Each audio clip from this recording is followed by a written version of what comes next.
Bonjour à tous. Petite vidéo pour correction des exercices sur ce nouveau chapitre des réactions et transformations nucléaires. On va commencer donc par l'exercice 4, page 138. Voilà. Alors dans cet exercice 4, vous avez différents atomes. Donc je vais les recopier. Donc on a le carbone C612, vous avez l'azote N712, vous avez le fluor 919, vous avez donc le carbone C613, il n'y en a pas beaucoup de celui-là, mais il existe, l'oxygène O816 et un autre atome d'azote N713. Dans la première question, on vous dit indiquer ce qui distingue deux atomes isotopes. Donc, lorsqu'on a des atomes isotopes, eh bien, on a des atomes qui ont le même, ça c'est dans le cours, le même nombre de charges, c'est-à-dire le même numéro atomique, grand Z, mais des nombres de masse, grand A, qui sont différents. Donc là, c'est assez simple, un exercice pour repérer qu'est-ce que c'est qu'un isotope. On avait fait ça il y a 2 chapitres déjà. Et là, bien sûr, avec la liste des atomes qui vous sont présentés, eh bien, nous avons 2 couples d'isotopes. Nous avons donc, on va les entourer en rouge, donc un carbone ici, le C612, et le C613, qui est vraiment pas courant. Et nous avons donc un autre couple d'isotopes avec les atomes d'azote, ici le C712 et le C713. Voilà, donc on peut le recopier si vous voulez.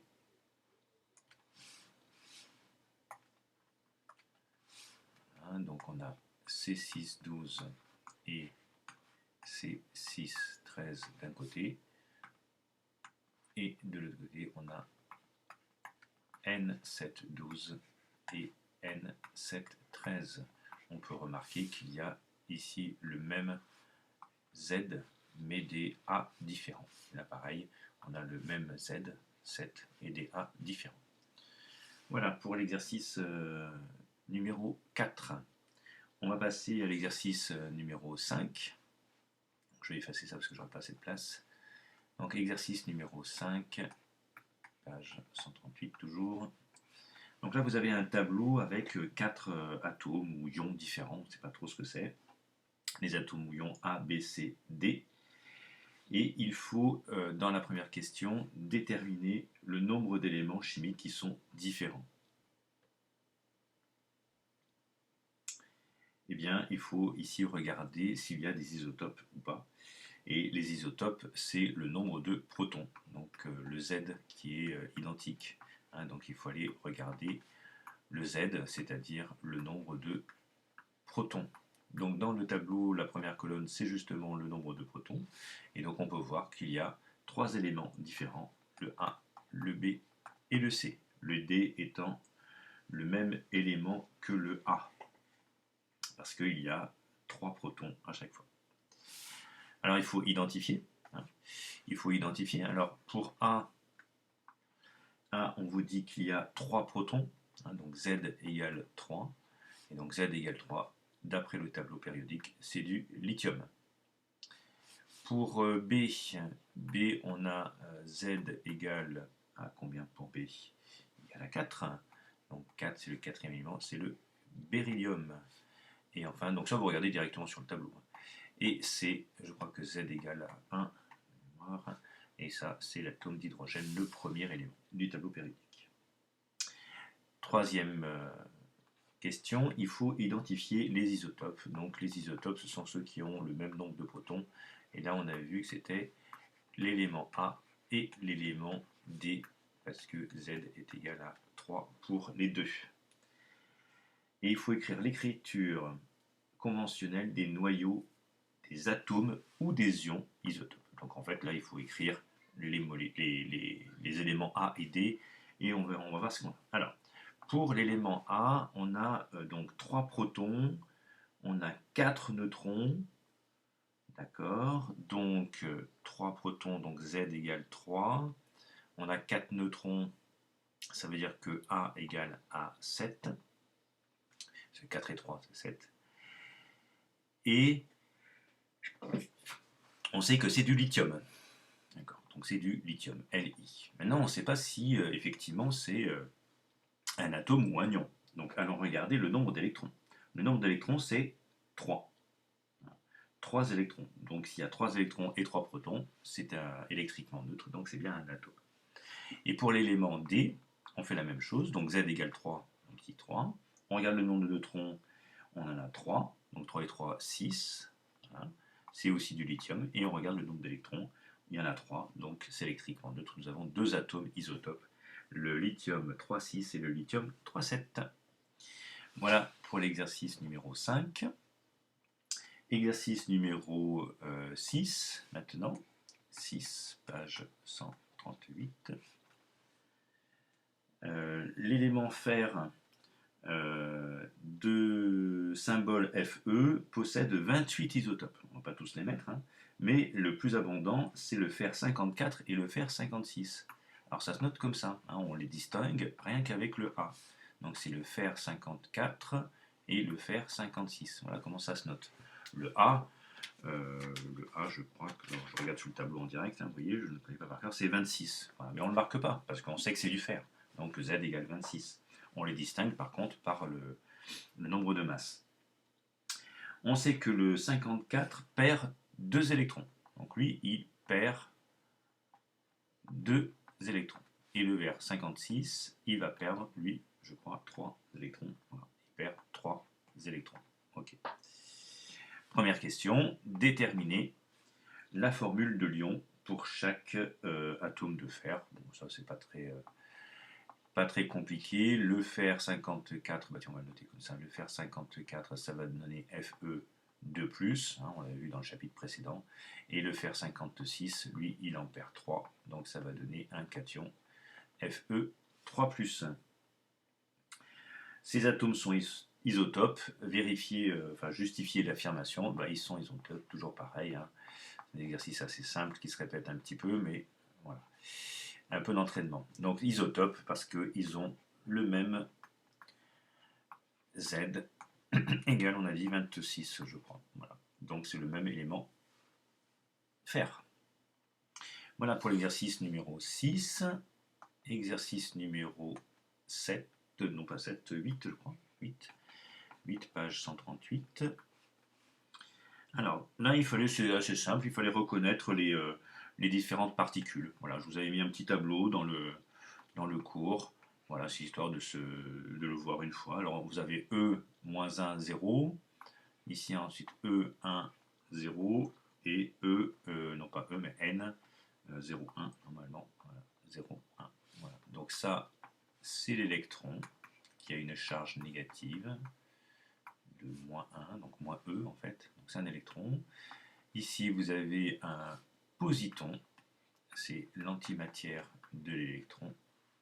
Et là, vous avez le neutron. On a de petites particules qui apparaissent lors des transformations nucléaires.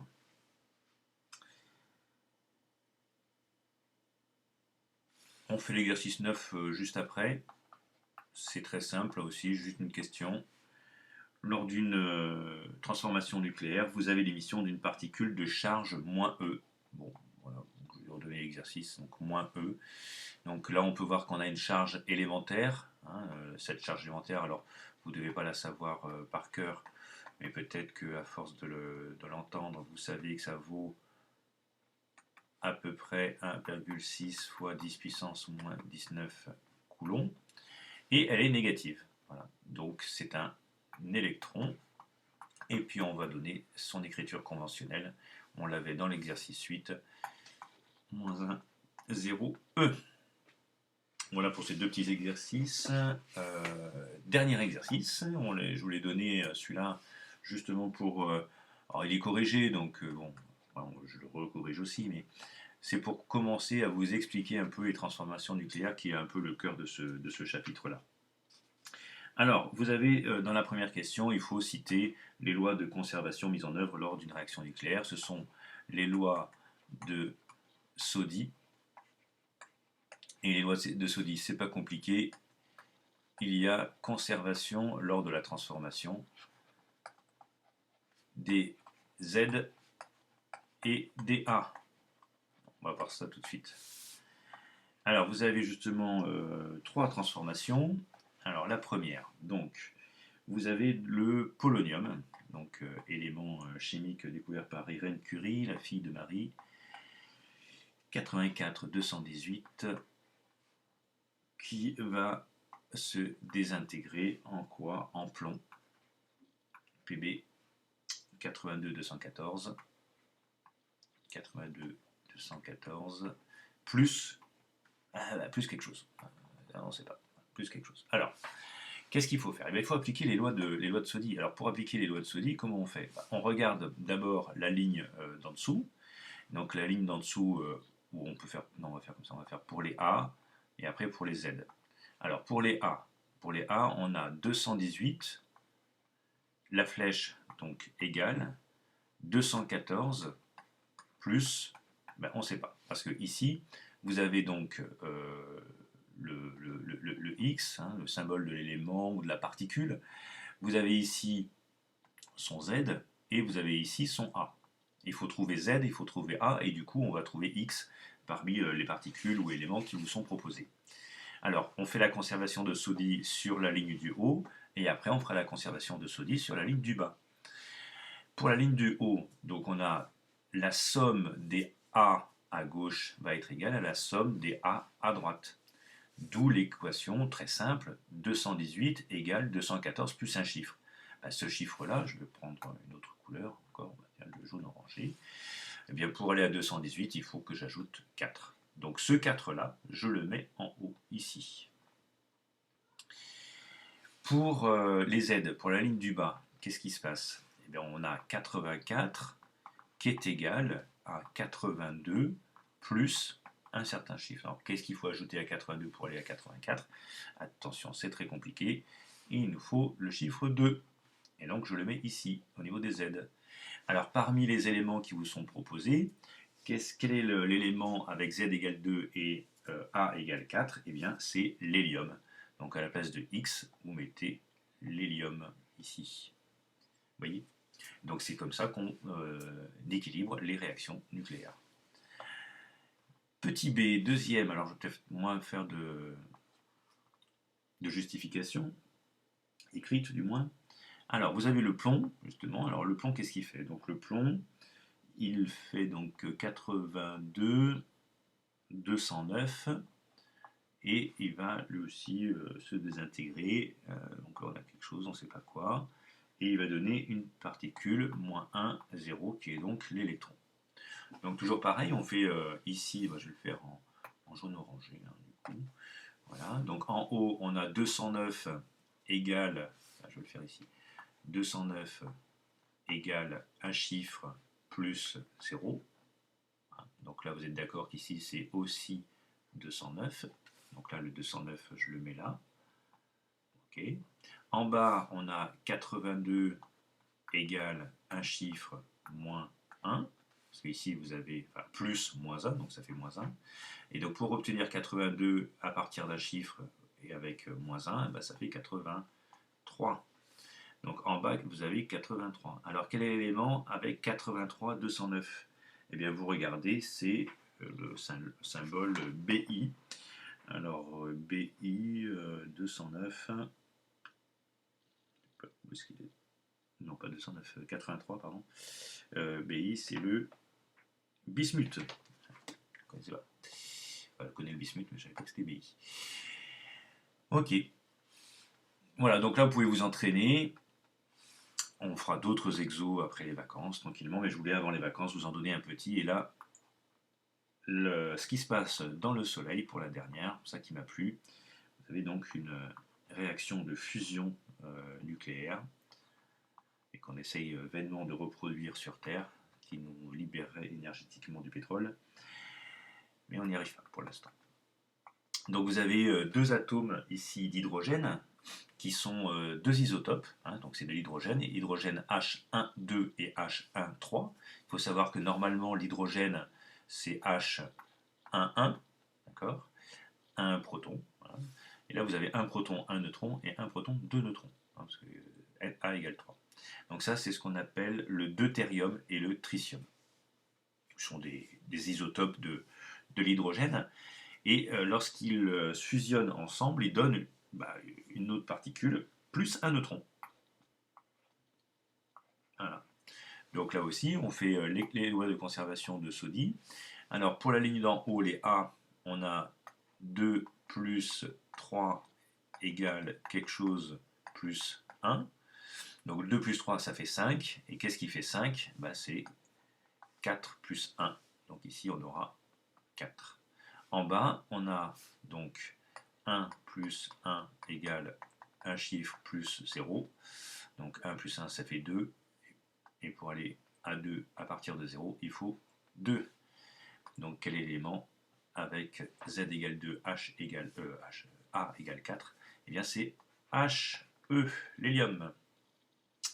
Voilà pour la correction de ces petits exercices sur la transformation nucléaire. J'espère que ça n'a pas vous a pris trop de temps. Et je vous souhaite donc de bonnes vacances avant la prochaine vidéo. À bientôt!